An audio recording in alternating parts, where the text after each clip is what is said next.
better when people introduce themselves. Let me introduce Mispah first. Well, Mispah is Head of Strategic Implementation at InfoWest Studios. She's one of those marketing strategists. She uses words like synergy and diversify. And yeah, so she's the reason that a lot of creative people cry all over the world. No, I'm not. Well, this is Lebo. She's the super emo creative person.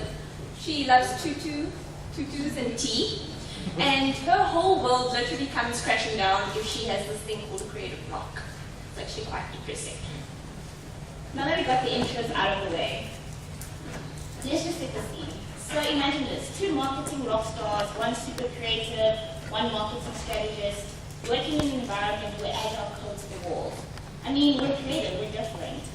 We talk about memes, we can have a fist fight over a font and color schemes. So essentially we're like, Scrum Master, what is this Agile of which you speak? It seems like a foreign concept. But after a little bit of learning and getting into our Agile journey, we realized that when it comes to the creative industry, Agile isn't so foreign after all. So we posed the question, can Agile actually work in the creative industry? We think that it can, and this is why. So today's talk is from a non-technical perspective. We work in the marketing industry, and we've found a lot of frustrations in the fact that there's not often a lot of focus on what we call the other side. So the people that Agile is being implemented on or being Agile coached. So we'll be talking a bit from that angle today, and also telling you a bit about our emotional roller coaster on this Agile journey. It's been sometimes very frustrating, other times inspiring, sometimes depressing, but also a very empowering journey. So maybe it's only fair that we give you a bit of a tour through our neighborhood. Well, marketing can be described as creating a demand for a product. So we basically convince people to buy things.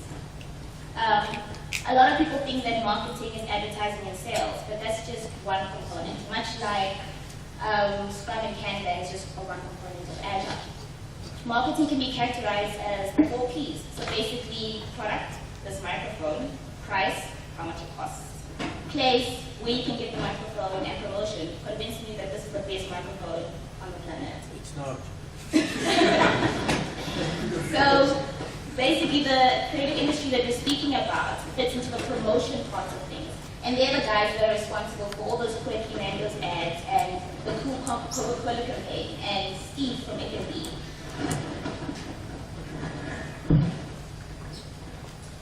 So now that you know a bit about our industry, let's take you through a very brief history lesson. So Agile traditionally came about due to the following things. There was poor quality, so products were being shipped that were really scaly and dodgy. There was a lack of visibility, so software devs were saying they were coding, but we didn't really know what they were doing. There was risk, so people were developing products with input from no one and just holding thumbs and hoping for the best. There's also a lot of change restrictions, so change actually meant developing a new product. So when we looked at these issues, we discovered that these problems are actually common in a lot of other industries as well. And universal problems mean universal benefits. Now I'm sure I don't need to tell any of you about the Agile Manifesto, right? That would be kind of dodge. We had to. But within the Agile Manifesto and the values and principles, we found a lot of common themes that are also applicable to many other industries. Themes such as working at a constant pace and working in iterations. Very short feedback loops, such as daily stand-ups and reviews, as well as retros. Having transparency and visibility in your teams. Collaboration between team members. Being responsive to change, so having that flexibility and adaptability. Commitment to what needs to be done. Responsibility and ownership of your work. Client satisfaction and working with your clients. So 2 of these things that really apply to the marketing industry really well is responsiveness to change, adaptability, and flexibility. So let me give you an example to illustrate. Let's say you're busy designing an ad for Isuzu. You're the brand manager and you need to come up with advertising. At the same time, you realize your crew is starting to talk about these Chuck Norris jokes, and everyone's sharing their favorites, they're uploading it to Facebook, and they're coming up with their own ones. You're starting to notice that there's actually a lot of similarities between your brand, Isuzu, and this Chuck Norris thing. I mean, they both have that tough guy, rugged thing. So within a week, you've got a billboard up about how Chuck drives an Isuzu. Perfect fit. So that's what Agile marketing gives to you. That opportunity to encapsulate on things that are happening in your market, but then creating marketing that's actually really connecting with your customer at the end of the day. Another example is working closely with your client. It's a theme in Agile that fits really well for the marketing industry, because marketing is actually all about the client. It's how we come up with our strategies. So working with the client is actually a non-negotiable. We want to know everything about them. Who they are, what they do, what they buy, do they shower, how often do they shower. Okay. That's how we do our market research. So at the end of the day, marketing is all about the client, and that fits really well with this whole Agile theme. So why did we decide to jump on this Agile bandwagon? Well, we practice what we preach. Basically, the entire organization was Agile, so the marketing team and creative team should be Agile as well. We needed some visibility across all sides. We needed personal visibility, so be able to see all these to-do lists, the dozens of to-do lists that we have, in the visibility across the team. We work on briefs with people that have different skills, so copywriter, graphic designer, multimedia designer, all collaborating on one brief, so we need to know who's doing what and when they're going to be done with it. We also needed to see our personal capacity.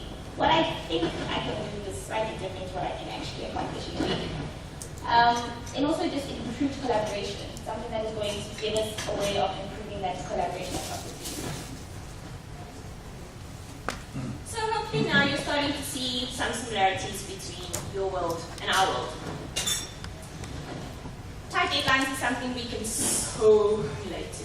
I mean, anyone else have nightmares about brochures needed printed in time for this talk you were doing? Anyone? Me? So some of the similarities we share is the tight deadlines. And then in the software world, your product is our creative ideas. We both have a need for high quality in our products.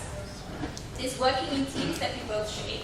And then in your world, what is unplanned buzz for us is our unpredicted sales meetings or unpredicted brainstorms that we need to do. For you guys, your continuous testing is in software.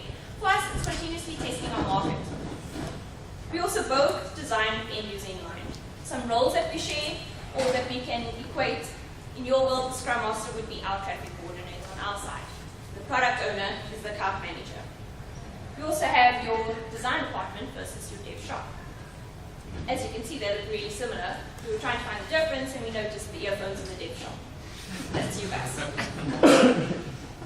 But at the end of the day, although we have all these similarities, there are a couple of things that make creatives unique. I mean, they're unicorns. And it's really important that these differences are considered and understood when you're applying new working methodologies such as Agile. Using a one-size-fits approach is not necessarily going to work, and it could actually backfire in our industry.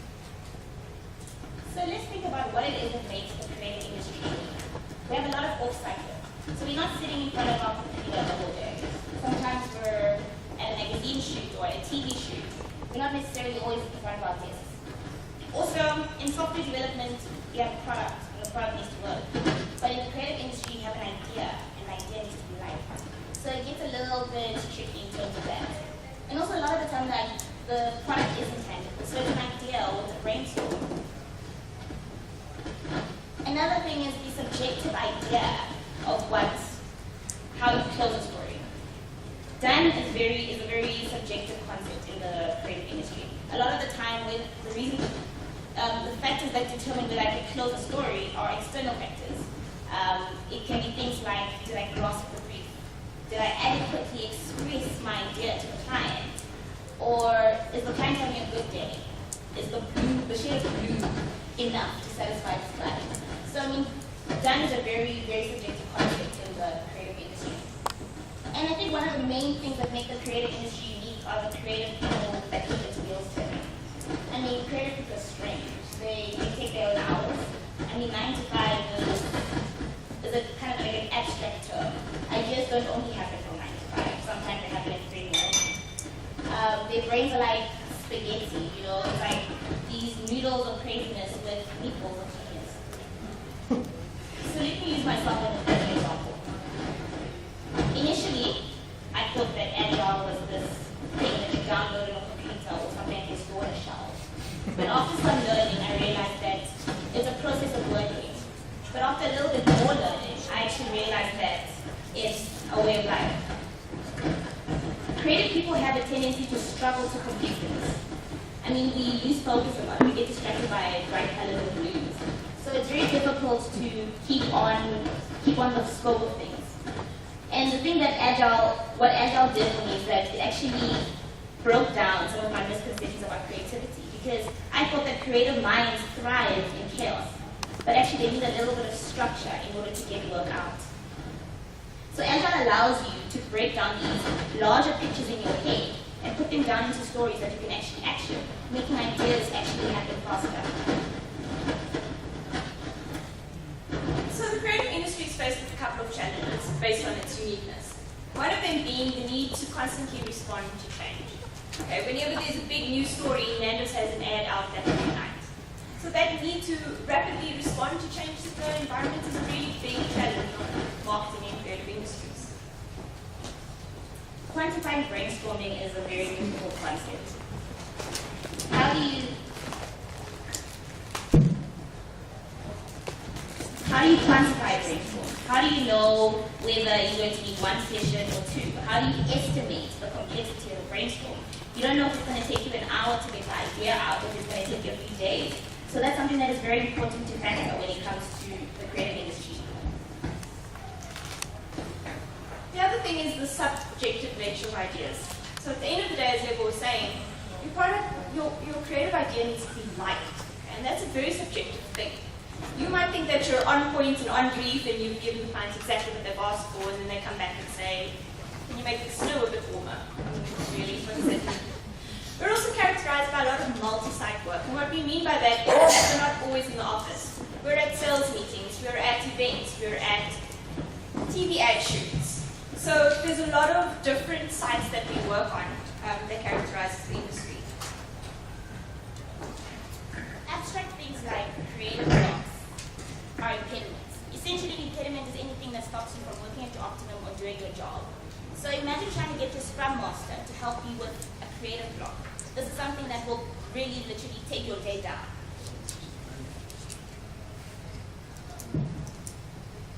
And also, broken telephone is a major factor.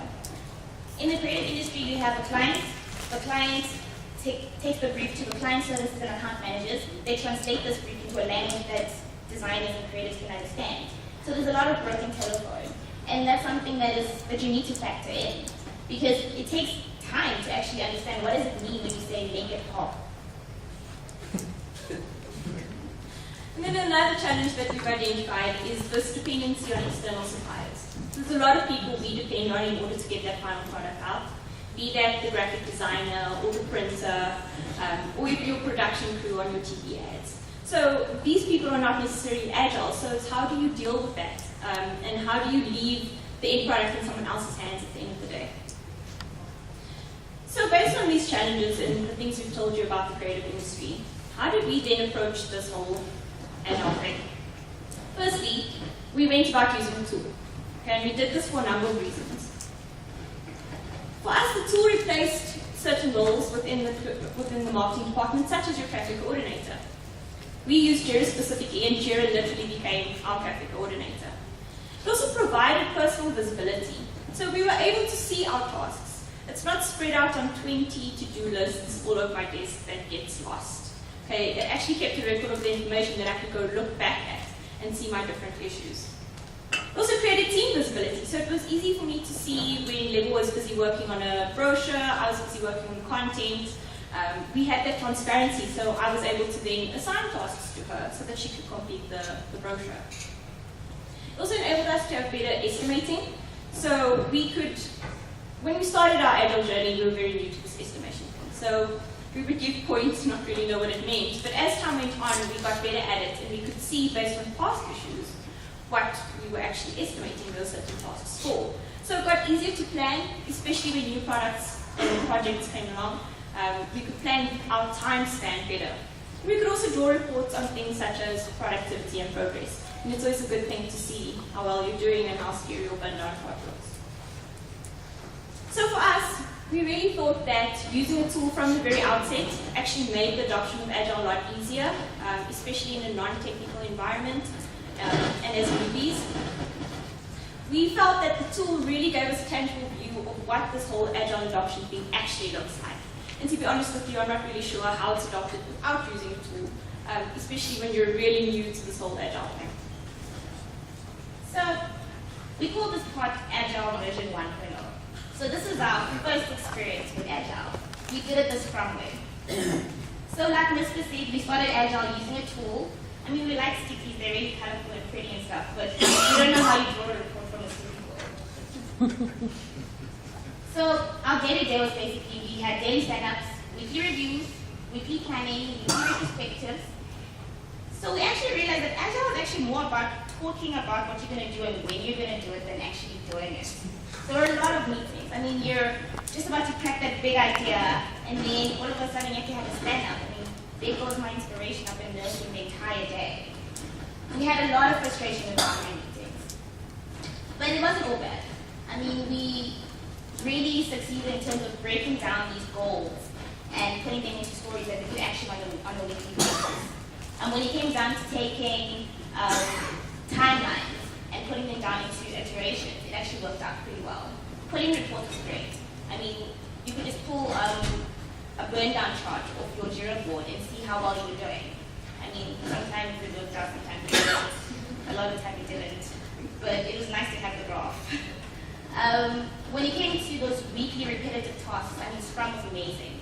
The things that you plan up front in terms of your social media schedules, writing content for articles, those are things that you always know you're going to have in the spring. So Scrum worked perfectly for those. But there were a lot of things that were unplanned. In terms of our industry, we get a lot of requests. I mean, there are a lot of changes to scope that we needed to factor in. So we did lose a lot in terms of our Scrum experience. And there were obvious culprits, like underestimating and overcommitting. But the biggest culprit was changes to scope. I mean, things like the logo needs to be changed again, the client thinks it's not blue enough. Managing external stakeholders. Sometimes you don't know how many takes it's going to take for Active to get it right, or you don't know how many brainstorms it's going to take you. And with things like AdWords, where you needed to do continuous testing, you can't just leave your ad and you can see that it's not converting. You need to go into there, brainstorm, change it, repeat that process until it works. And ideas don't grow on trees. Sometimes you don't know how long it's going to take for you to crack an idea. It could take you a day, it could take you a week. Obviously, there's a deadline to when you need to present the idea, but how long it takes and how many runs you have, you can't plan for that. So we thought that we sucked at Agile. We're failing our sprints, dismally. We really needed a better solution that was a little bit more flexible, that catered for the unplanned things that are just a part of our industry. Feeling like we're failing at Agile really sucked. It was very frustrating. We started out our journey really being inspired. We've heard a lot about this, so we're so excited for what this can do for us. And then we were struggling. So throughout our journey with Scrum, we started to see what was and was not working. We needed a solution that could really help us cater for unplanned stories and also give a more fluid way of working. After having a really difficult heart-to-heart with our Agile team, Kanban emerged as the most logical choice. We're like, yay! So we started out with using to-do, backlog, in-progress review, and close columns, which has really worked for us. What made Kanban work for us at the moment, funny enough, is the fact that we started off with Scrum. Okay, Scrum actually instilled that discipline that you need in Agile. So you commit to the work that you do. You complete your stories. And without that discipline from Scrum, we almost feel like Kanban, the flexibility of Kanban would have actually been a bit overwhelming. So things that we did a bit differently with Kanban, we groomed when needed, so we no longer had our weekly groom meetings with Scrum. So as a task came up or project that we needed to do, we would groom immediately and create those issues. And also we started including tasks for research. So if we're doing a website on a theme that we have dealt with before, we actually start including those stories as well. But what we think is the greatest Kanban win for us that we're experiencing so far is the fact that reviews were no longer delayed to the weekly process. So you did the work, you would have a review in a week, and then after that you'd talk about the review and then plan for stuff and make sure that it's in your next sprint. Now it was done as soon as we finished things. So things were getting out a lot fast, and that was really amazing to see. So what we would do is I would pull, for instance, the SEO report, search engine optimization. As soon as I was done, we'd sit with the team and review it quickly, see what's working, what's not working, where can we make tweaks, and then I'd implement it immediately on our website. So things were getting done immediately. In saying that, Kanban has a couple of things that we're still trying to figure out or that we're finding a bit difficult. So for instance, the fact that Kanban makes it quite easy to slip. Okay, if you have less boundary meetings, that means there's less process following, which means that when you're a bit lazy or too busy to look at your board, you're not really following process as much. So less structure means that you're actually falling into a more haphazard way of working. But I think one of the main factors is that being a human being makes Agile hard. There are like fundamental characteristics that make our Kanban and our Scrum journey very difficult. You need a certain emotional maturity to realize to grow in Agile. I mean, things like transparency and openness, and being open to failing in front of your team. Like, they can clearly see you're going down charge, you're failing, but you're doing that in front of everybody quite, miraculously. And also just getting past your own BS, basically. Kanban will really expose your laziness. And the thing is, structure is a little bit counterintuitive for a creative person. So trying to get me to do the same thing every single day and follow a process is difficult. And once I got past that and just play with everybody quite nicely, Agile became a little bit easier.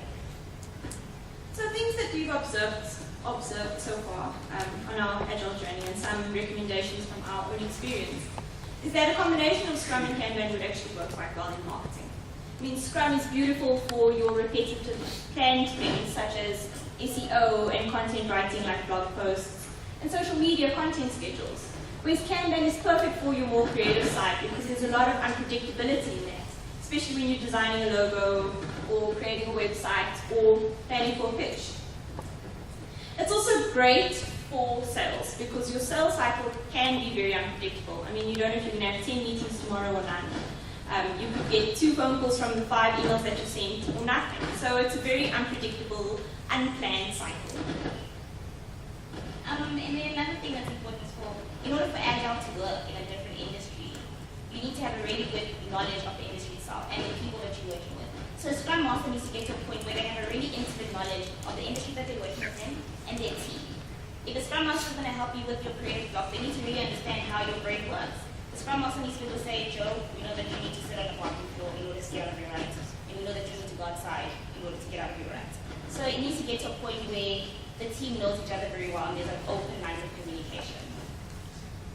So some of the values and learnings that came out of our whole Kanban and Agile journey is basically Agile makes those riddles and turns them into structure. The craziness in a creative person's brain needs a little bit of collaboration in order to get those ideas out. Otherwise, they'll get stuck in there. Agile also makes ideas actionable. You take a big idea, you chop it down into nice little stories, and then you can see it through. It also is great for strategy and high-level business strategy because, it takes those big goals and breaks them down, and you can pull those little stories into goals and making those things actually happen. Another value in learning that we came across is that this whole Agile thing actually really helps you channel your inner machine. So you just become so efficient.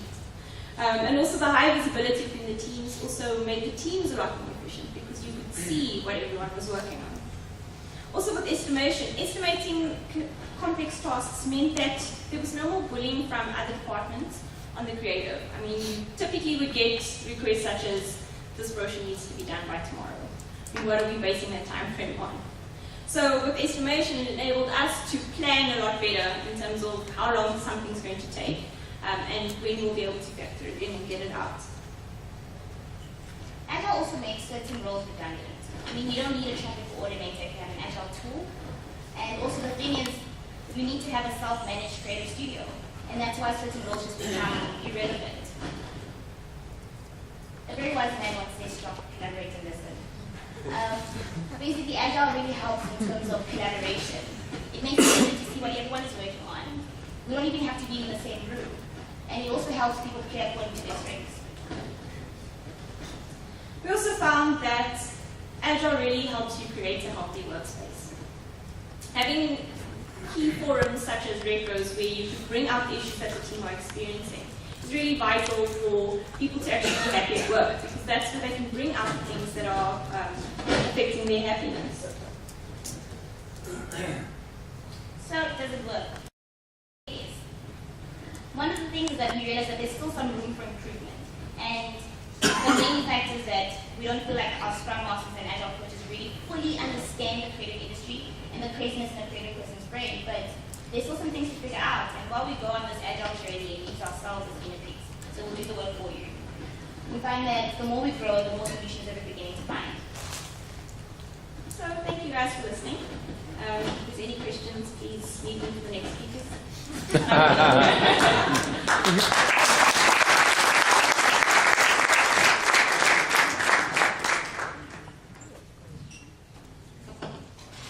I think this has been a very eye-opening presentation as well for me in this space, that Agile can indeed work outside the realms of just software development.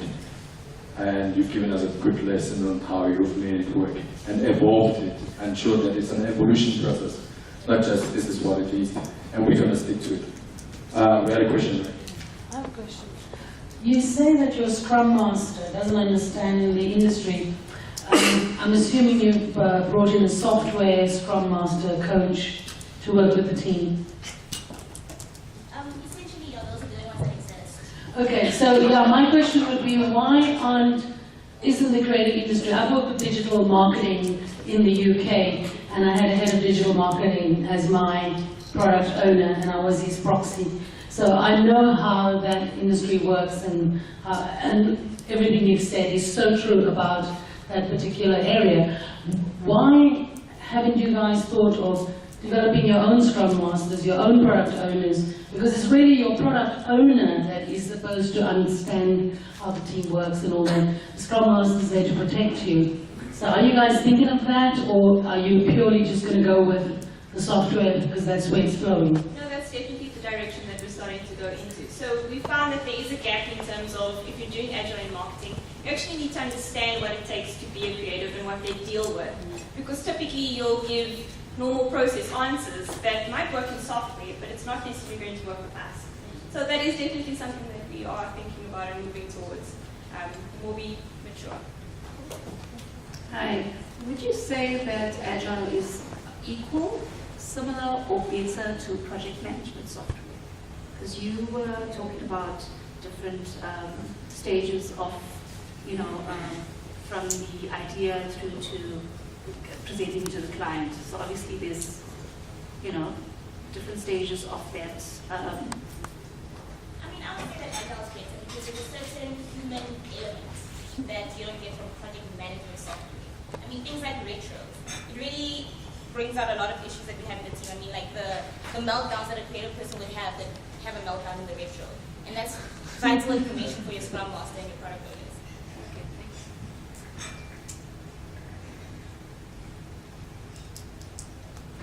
Okay, thank you. Oh, there's one more, there's one more. One more. No, it's just a quick one. Can we get a copy of your presentation? Will you put it on the JCC website? Can Barry... I'll send you an email. You are speaking with JCC marketing.